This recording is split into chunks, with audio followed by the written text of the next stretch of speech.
الماني باللطف والإرشاد الهادي. Terjemahlah. بسم الله الرحمن الرحيم.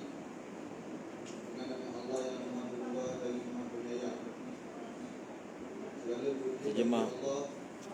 Bismillahirrahmanirrahim. Nahmaduhu wa nusalli ala rasulihil karim.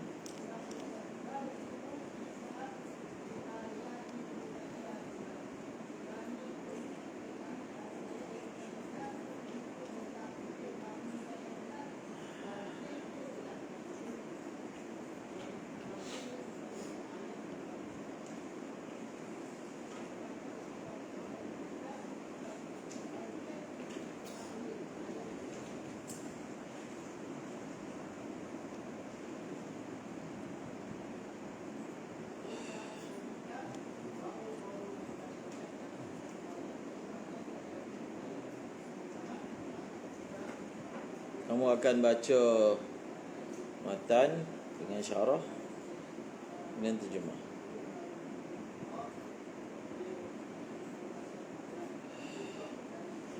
Bismillahirrahmanirrahim. Tengok di bawah itu khutbatus syarhi.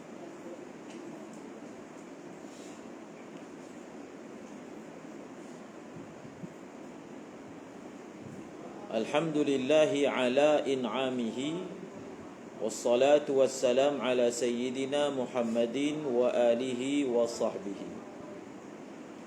Hadha, ini perkataan al-Imam al-Mahalli, iaitu Al-Allamah Abu Abdullah Muhammad Jalaluddin bin Ahmad bin Muhammadin al-Mahalli al-Ansari al-Syafi'i nafa'ana Allahu bibaqaihi.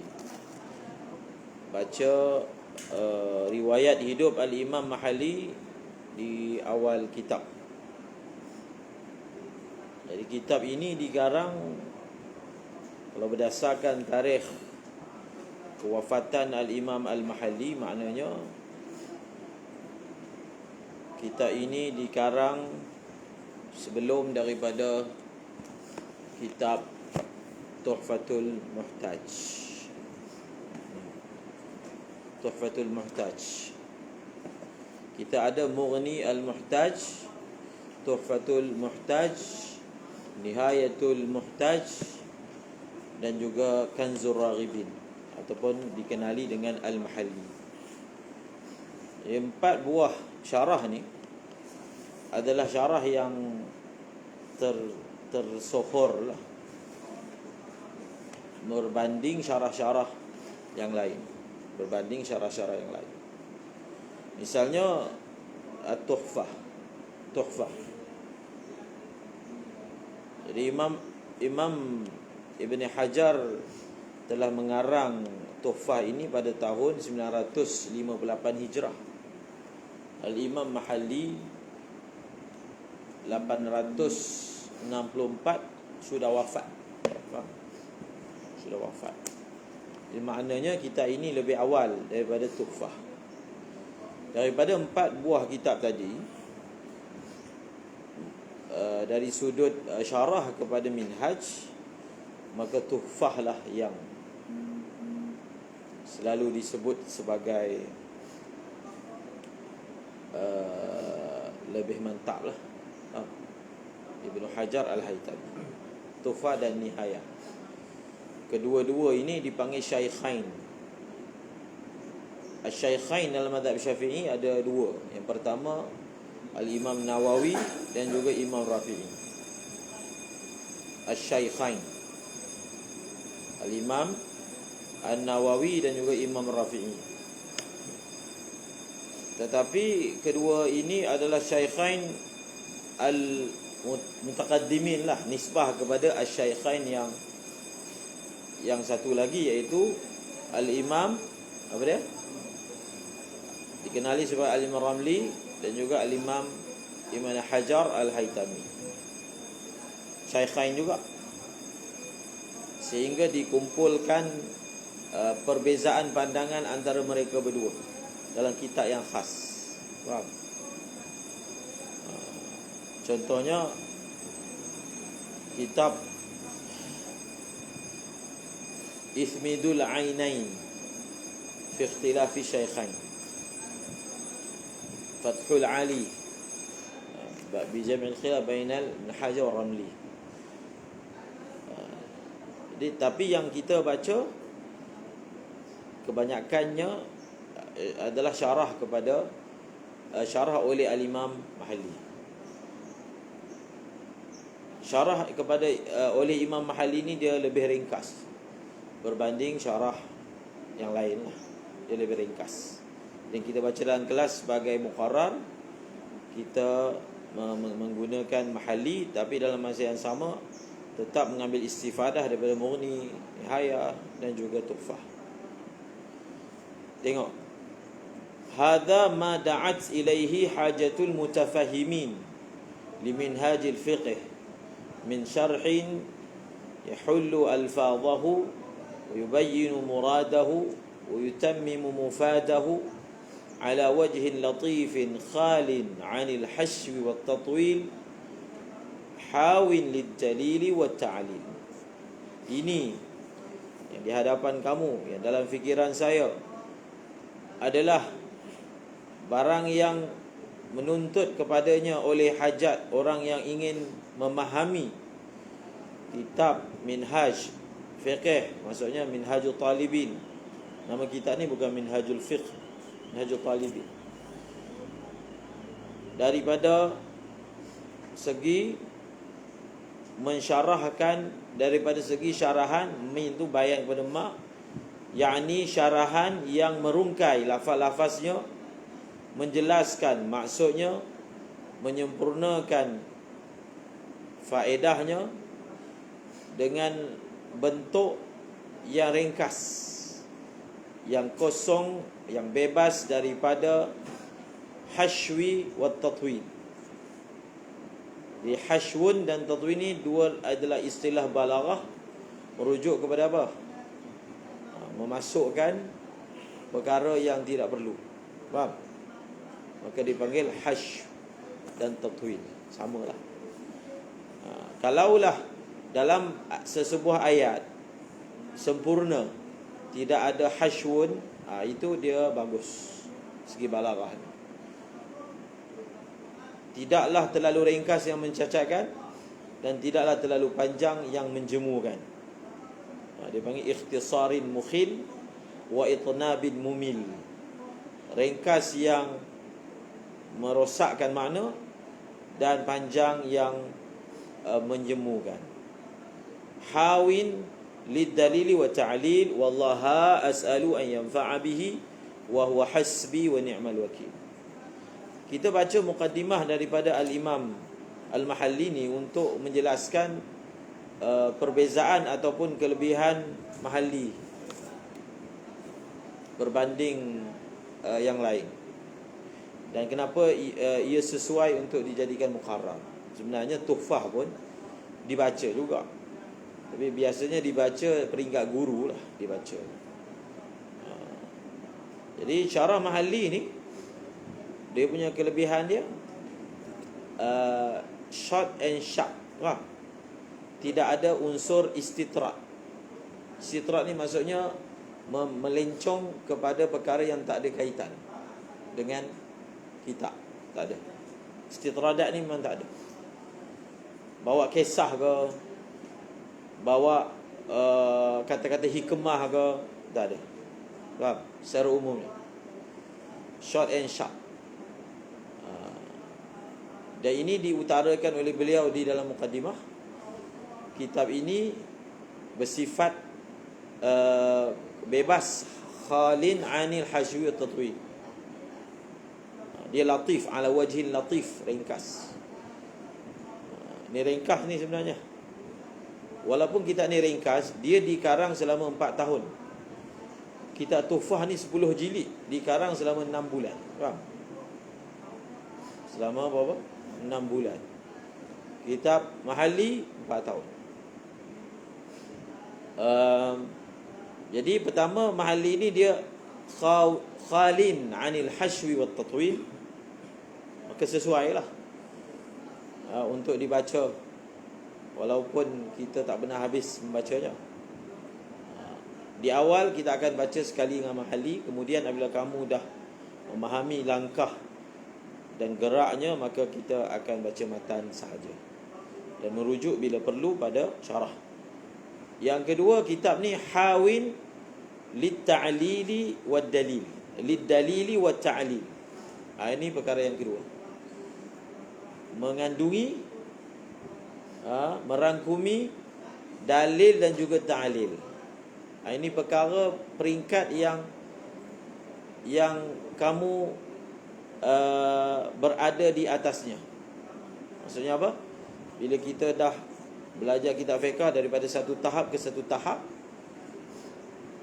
satu tahap yang perlu orang belajar fiqh ni capai dan usaha menyempurnakannya adalah mengetahui apa?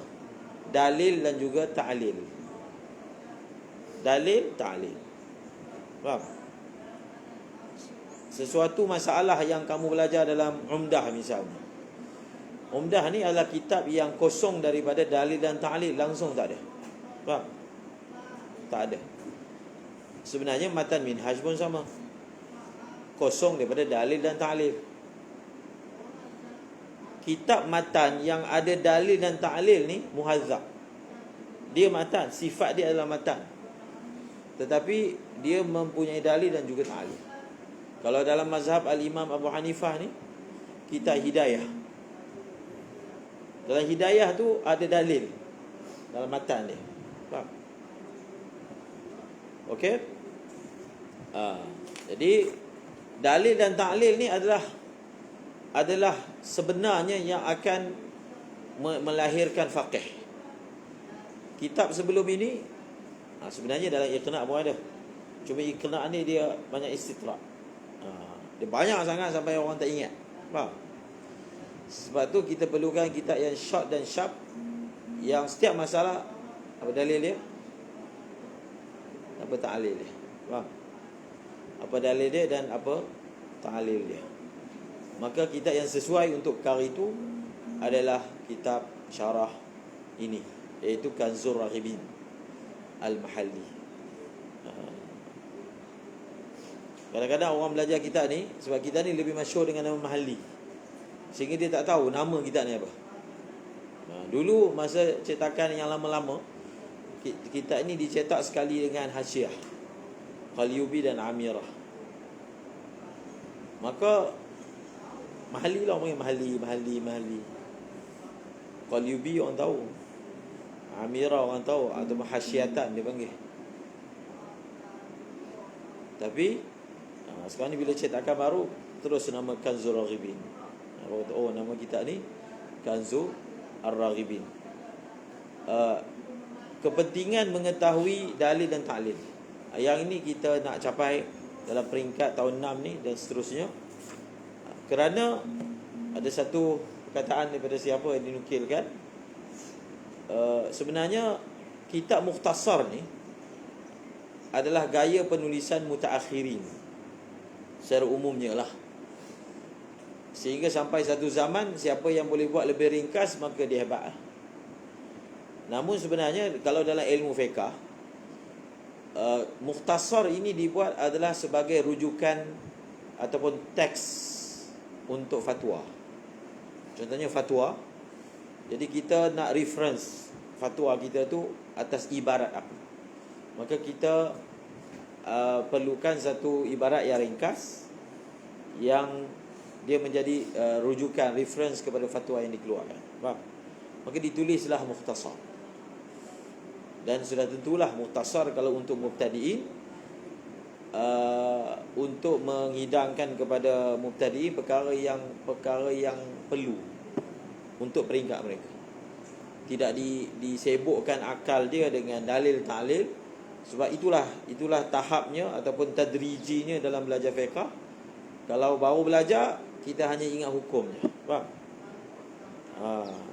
Sebab itu jangan satu orang tu dia target, oh saya ni nanti minhaj tu mau belajar fiqh betul. Tak ada. Kalau dia dah terlepas peringkat sebelum ni, dia akan jadi susah. Faham tak? Bukan kelas 6 ni baru nak mula belajar fiqh. Yang kitab sebelum ni sebenarnya ada tangga-tangga yang kita bina malakah tu. Dan ini juga salah satu tangga. Banyak lagi tangga yang perlu kita lalui. Jadi tangga belajar fiqh ni adalah mula-mula hafal furu' je, hafal.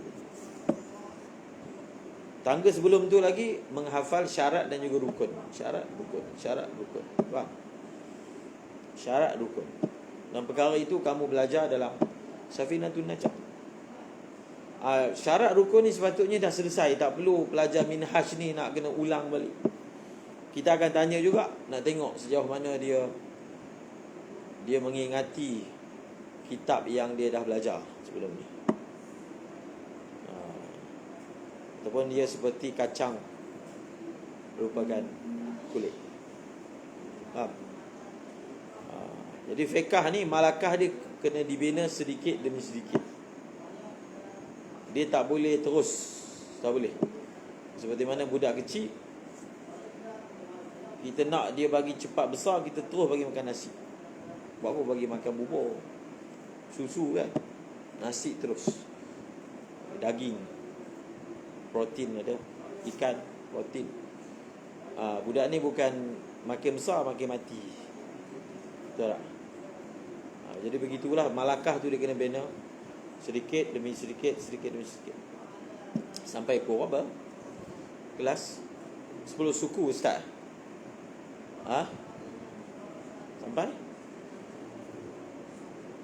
mula kelas 8 suku.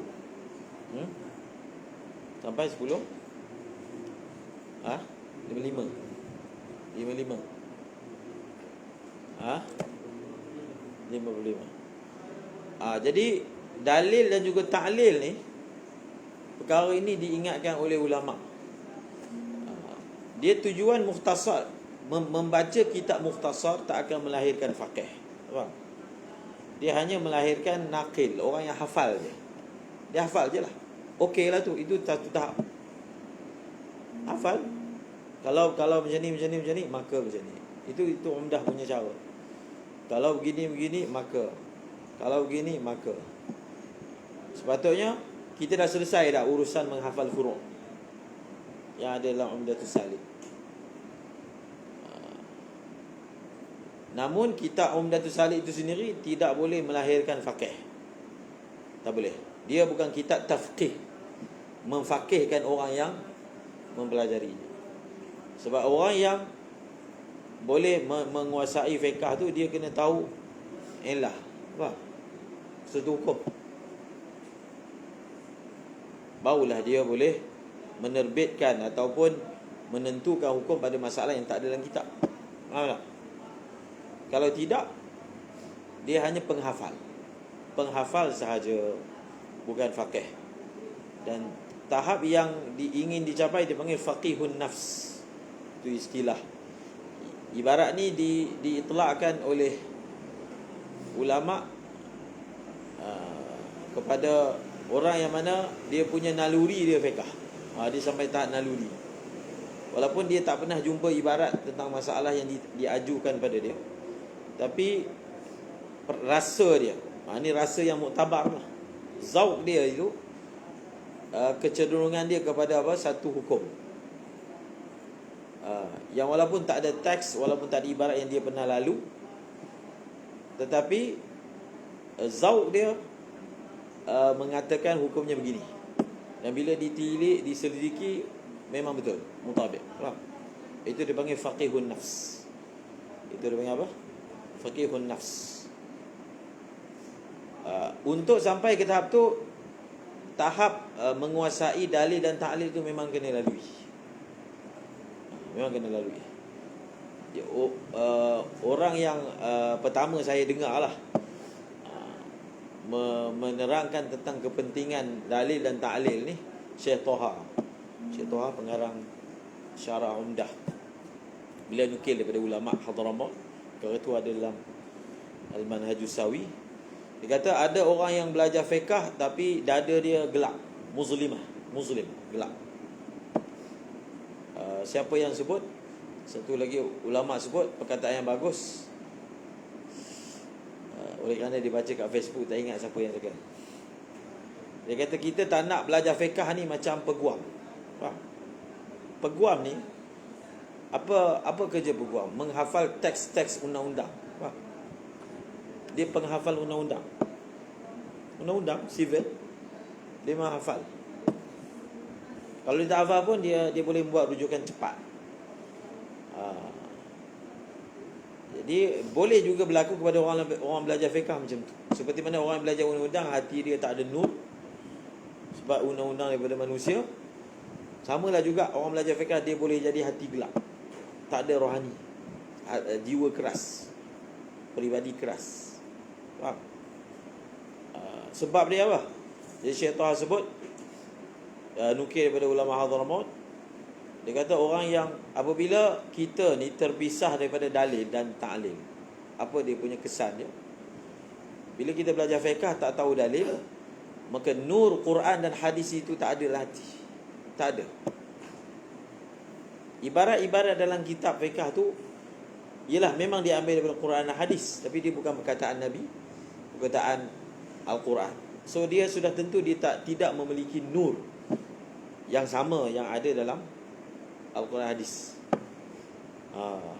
Jadi kita terputus. Kita hanya menghafal teks hukum, tapi kita terputus daripada Quran, kita terputus daripada hadis. Yang menyebabkan pelajaran kita tu tidak dihubungkan dengan Quran dan hadis. Sebenarnya ada mukhtasar tu, memang dia tak bawa, benda tu ada. Jadi sebab itu dalam mahali akan ihtimam. Setiap hukum, kalau memang dalilnya Quran, ayat apa? Kalau memang dalilnya hadis, hadis apa? Itu yang pertama. Yang kedua, ta'lil pula. Apakah kesan tak baik bila tidak mengetahui ta'lil? Dia tidak boleh mengilhaq. Dia tidak boleh apa? Mengilhaq ni maksudnya qiyas lah. Dia tidak boleh mengilhaq hukum kepada masalah-masalah yang dia tak jumpa, masalah yang dia tak pernah baca dalam kitab. Maka orang yang tidak mengetahui ta'lil, dia tidak mempunyai keupayaan ilhaq dan qiyas. Maka dia menyebabkan fiqh dia itu tidak hidup. Faham? Tidak bergerak. Hanya tertumpu pada ibarat yang ada. Sedangkan ada masalah yang zahir penyerupaan dia dengan masalah yang dalam kitab, tapi dia tak nampak. Faham? Dia tak nampak. Maka dia akan jadi kaku. Justru keperluan mempelajari dalil dan ta'lil ini adalah maklum dan ma'ruf di kalangan fuqaha terdahulu. Mereka yang fuqaha terdahulu, dia belajar mesti ada dalil dan ta'lil. Sebab itu zaman Imam Abu Ishaq Syirazi dikarang kitab Al-Muhadzab. Memang pada zaman itu orang yang belajar fiqh sekaligus dia tahu dalil ta'lil. Zaman tu bukan zaman orang belajar mukhtasar. Faham? Sehingga kan kalau dulu pula disebut setiap mujtahid itu adalah muhaddis, tapi bukan semua muhaddis itu mujtahid. Itu zaman awal lagi. Dia tak ada mujtahid, tak tahu hadis, tak ada. Tapi kalau dia muhaddis, mungkin saja dia bukan mujtahid. Itu biasa. Faham? Itu satu peringkat. Dia macam biasalah. Prestasi ilmu tu makin jauh daripada zaman Nabi, makin kurang. Itu lumrah. Sebab itu ulama Hadramaut menyebut apabila satu orang tu dia ihtimam membaca muhazzab, mungkin dia baca sekali dua kali, tidaklah dia keluar daripada kitab itu melainkan dia menguasai dalil dan juga ta'lil. Menguasai dalil dan juga ta'lil. Khususnya ta'lil. Ta'lil ni dia hafal. Apakah illah bagi satu hukum? Benda ini diwarisi daripada ulama Syafi'i sebelum tu. Cuma kadang ulama Syafi'i mutaakhirin tambah lagi ta'lil yang lain bagi suatu masalah. Wallahu a'lam bishawab.